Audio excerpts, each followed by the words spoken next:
জুলাই মাস ৩১ দিনের হলেও ক্যালেন্ডারের পাতায় ২০২৪ সালে তা সীমাবদ্ধ থাকেনি। আন্দোলনের উত্তাপে মাসটি হয়ে উঠেছিল ৩৬ দিনের দীর্ঘ এক সংগ্রামের নাম। এই ৩৬ জুলাই শুধু একটি প্রতীকী তারিখ নয়, এটি হয়ে উঠেছে বাংলাদেশের ইতিহাসের এক অবিচ্ছেদ্য নতুন অধ্যায়।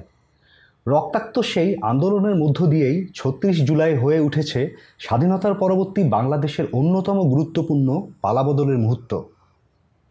৫ জুন হাইকোর্টের রায়ে সরকারি চাকরিতে ৩০% মুক্তিযোদ্ধা কোটা পুনর্বহালের নির্দেশ আসে।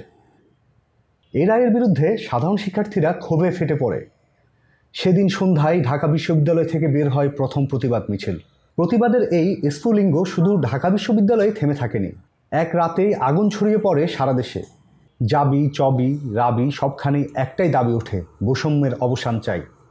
ঈদের বিরতির পর ১ জুলাই থেকে আন্দোলন ফিরে আসেন দ্বিগুণ শক্তিতে। শিক্ষার্থীরা গঠন করে বৈষম্য বিরোধী ছাত্র আন্দোলন।